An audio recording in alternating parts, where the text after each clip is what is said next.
William Miller était l'aîné de 16 enfants. Il est né à Low-Hampton, New York. Ses parents étaient chrétiens. Et chez lui, il n'y avait que 3 livres.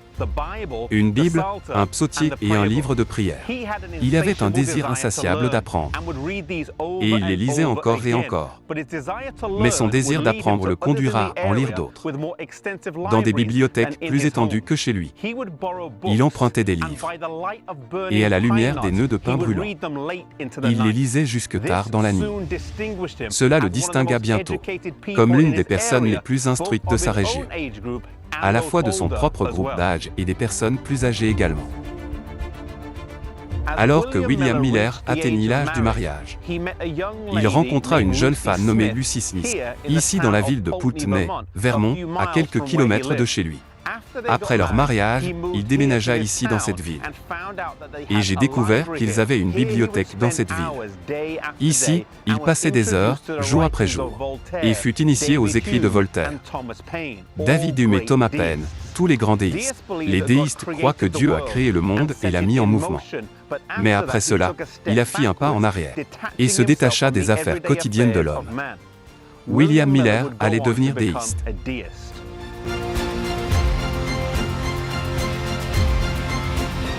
En 1812, l'Amérique était en guerre avec l'Angleterre. Et William Miller avait un fort sens du patriotisme. Et comme son père avant lui, il se porta volontaire pour se battre pour son pays. Dans la ville de Pulteney où il habitait, 47 hommes se sont portés volontaires pour combattre, à condition qu'il soit leur officier.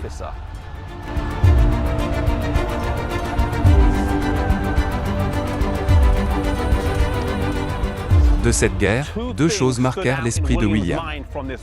La première était quand un obus, tout comme celui-ci de la bataille de Plattsburgh, a explosé à moins de 2 pieds de lui et de 3 autres hommes.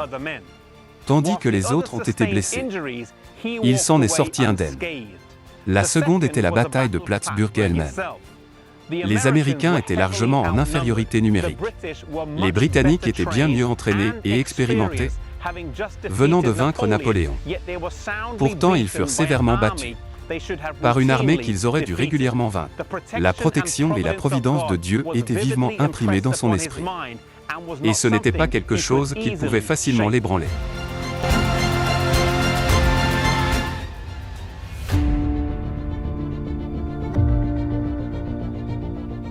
De retour dans sa ville natale après la mort de son père, il allait parfois à l'église, avec sa mère, sa femme et ses enfants. Alors qu'il était déiste, il aimait écouter son oncle prêcher. Et il voulait aussi que ses enfants fréquentent l'église. Lorsque son oncle était absent, cependant, l'un des diacres lisait un sermon préparé.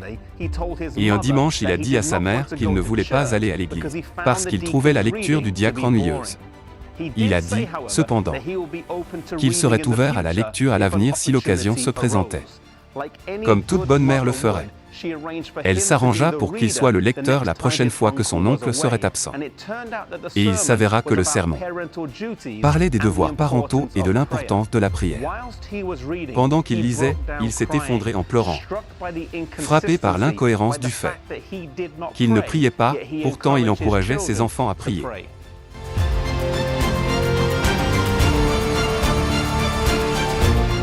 Soudain, le caractère du Sauveur fut vivement imprimé dans son esprit. Comment expierait-il nos péchés et souffrirait la mort à notre place? Il déclara plus tard, « Dieu m'a ouvert les yeux et ô mon âme. Quel beau Sauveur j'ai vu Jésus être. » Il tomba amoureux de Jésus et de la Bible. Et cela l'emmena dans un voyage qui irait loin dans la vie.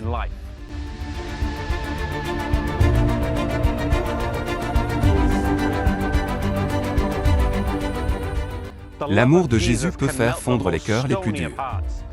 Alors que William croyait en Dieu, c'était un Dieu impersonnel.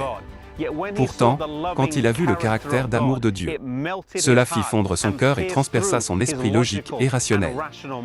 Peut-être que vous êtes ou que vous connaissez quelqu'un qui a des doutes similaires à ceux de William. Priez. Priez pour qu'ils voient l'amour de Dieu. Priez qu'ils puissent ouvrir leur cœur et lui permettre d'entrer.